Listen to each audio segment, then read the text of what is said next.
Pour améliorer sa vie financière, il ne faut pas seulement blâmer le boulot, ou le manque d'emploi, le manque d'argent ou le petit salaire qu'on reçoit.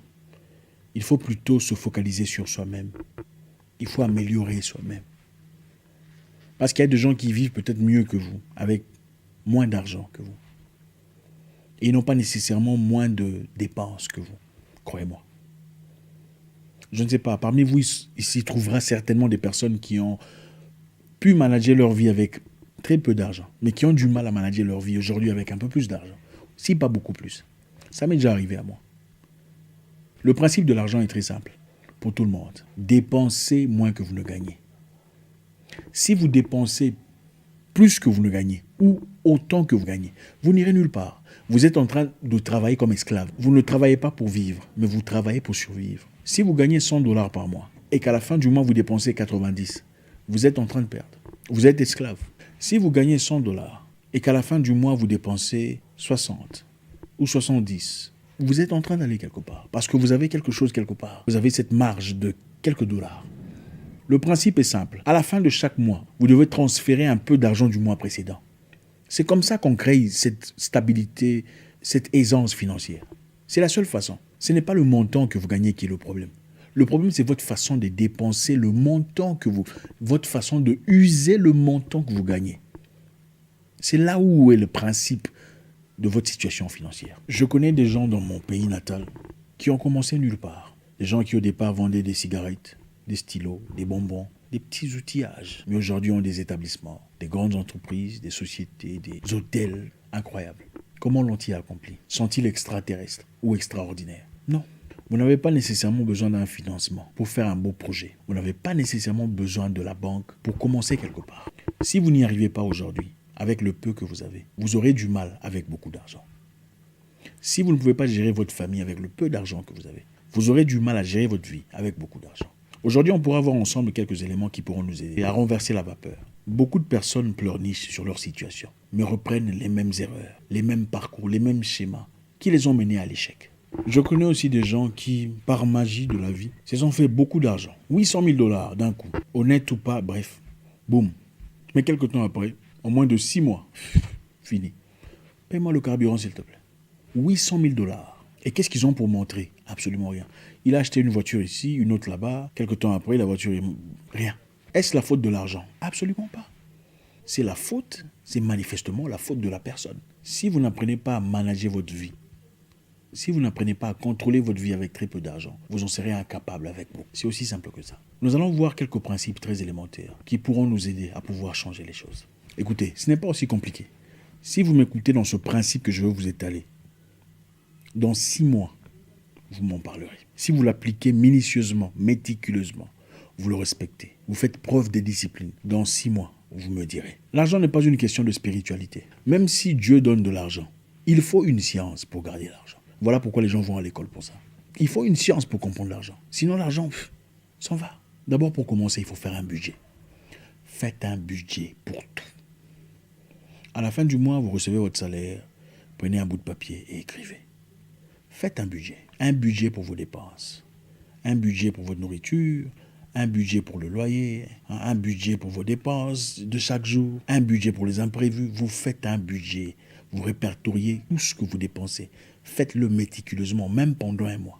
Vous savez pourquoi? Ça vous aidera à voir plus clair sur où est-ce que vous dépensez votre argent. Vous est-il déjà arrivé de vous dire, mais mon Dieu, j'avais de l'argent ici, je ne comprends pas comment cet argent est fait. J'avais 500 euros, j'avais... Peu importe. Mais je ne comprends pas en quoi j'ai dépensé cet argent. Bien sûr que vous ne comprenez pas. Parce que vous n'avez pas de budget. Ce n'est pas écrit nulle part. Beaucoup de gens, malheureusement, vivent aujourd'hui comme s'ils étaient riches. Un restaurant, choix. Habillé, oh, j'aime le parfum, waouh. Ah, Gucci, sac, waouh. Mais après, se pose des questions pour comprendre comment est-ce que j'ai dépensé de l'argent.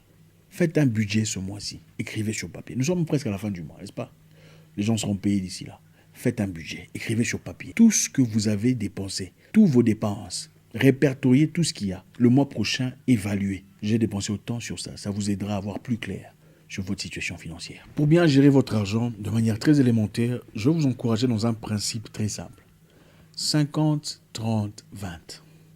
50, 30, 20. C'est-à-dire 50% de votre salaire, 30% de votre salaire et 20% de votre salaire. Qu'est-ce qui va se passer avec ça? 50, 30, 20. 50% de votre salaire sera dépensé dans les besoins essentiels journaliers ou mensuels. Vous mettez de côté. 30% de votre salaire sera dépensé dans vos désirs, vos envies. Et 20% de votre salaire sera votre épargne.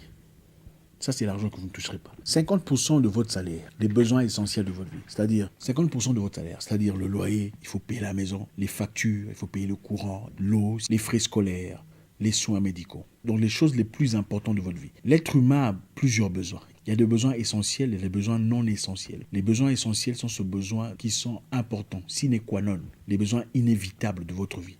Écoutez, la plupart des gens vivent bien avec très peu d'argent, mais ont du mal à vivre avec beaucoup d'argent. Vous savez pourquoi? Ce n'est pas parce que les charges ont augmenté. Absolument pas. C'est parce que les envies ont augmenté. Les désirs ont augmenté. Avec plus d'argent, vous voulez acheter du chocolat que vous n'achetiez peut-être pas précédemment. Vous voulez des chaussures Gucci que vous n'achetiez peut-être pas précédemment. Vous voulez aider Jessica ou Joséphina que vous n'aviez pas aidé dans le passé. Vous voulez envoyer de l'argent au pays, l'argent que vous n'envoyez peut-être pas pour des histoires non essentielles. 50% de votre salaire doit être situé sur vos besoins importants. Les besoins sans lesquels votre vie va bouger, votre vie va tomber, votre vie va changer. Beaucoup de gens dépensent plus d'argent quand ils gagnent plus d'argent parce qu'ils veulent peut-être une nouvelle voiture. Une meilleure voiture, une meilleure situation de vie, qui n'est pas nécessairement important. Mais voilà, il y avait un tableau que j'ai vu quelque part, il faut que je l'achète pour ma maison. Il y avait un balançoire que j'ai vu de l'autre côté, il faut que je l'achète. Vous n'en avez pas nécessairement besoin. Mais comme vous gagnez un peu plus d'argent, voilà, il y a de l'espace, il y a ces envies, ces pulsions qui viennent et qui vous poussent à acheter des choses dont vous n'avez pas nécessairement besoin. 30% de votre salaire sera dépensé dans vos désirs. Je rappelle ici qu'il ne faut pas mélanger l'argent. Ne mélangez pas les 50, des 30, des 20. Gardez-les séparés. 30% de votre salaire dans les désirs. Les désirs sont lesquels?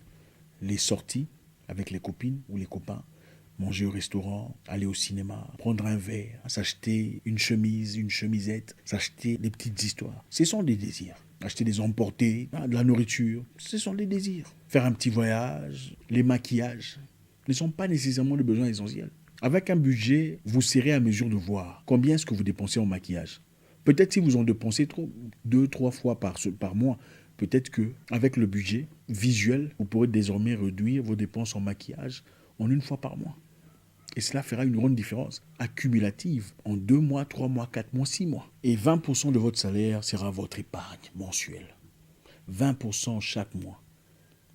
Petit à petit, progressivement, vous verrez une grande différence sur votre stabilité financière. Malheureusement, beaucoup de personnes attendent que le ciel s'ouvre et que la manne tombe avec des grosses sommes. Malheureusement, ça n'arrive pas à tout le monde. Et même si cela vous arrive, si vous n'êtes pas préparé, si vous n'êtes pas organisé sur le plan financier, ça prendra très peu de temps, peut-être des mois, ou peut-être une année.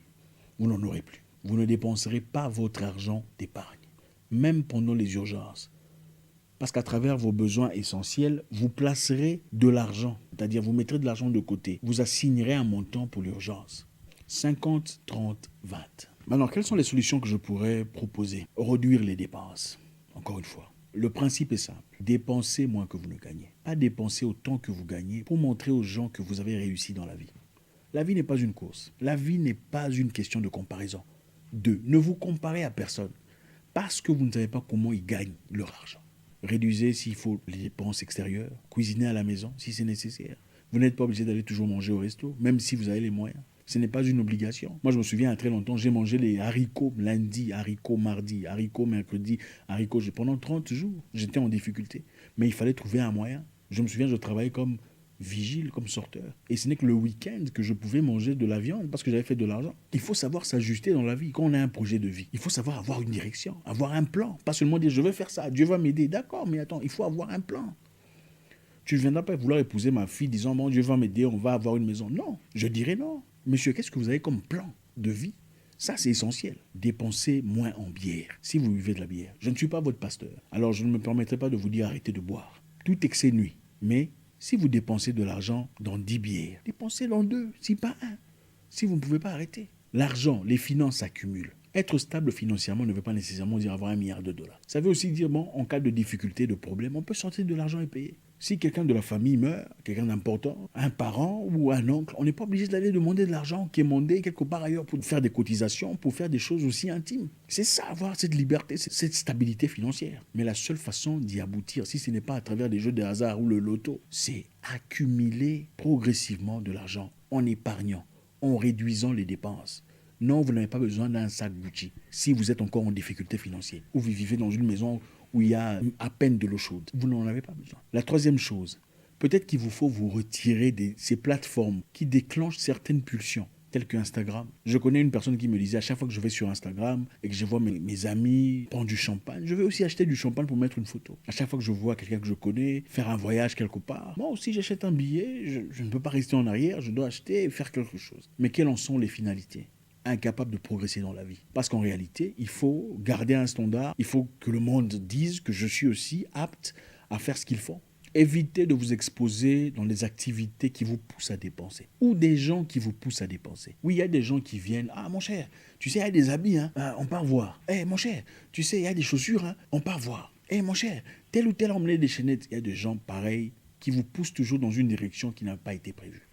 Peut-être qu'il vous faut les éviter. Vous n'êtes pas obligé d'acheter tous les produits qui se présentent, tous les make-up. Vous n'êtes pas obligé de vous procurer tout ce qu'il y a de sorti. Fenty est là, vous achetez. L'autre est là, L'Oréal est là. Vous n'avez peut-être pas besoin de tout ça. C'est vrai que quelquefois, il ne faut pas se priver, il ne faut pas vivre comme un esclave. Il faut se faire du bien. Mais si votre vie n'est basée que sur « on va acheter ça, je vais acheter ça », qui peut-on blâmer quand on vit dans la sécheresse financière ? Soi-même.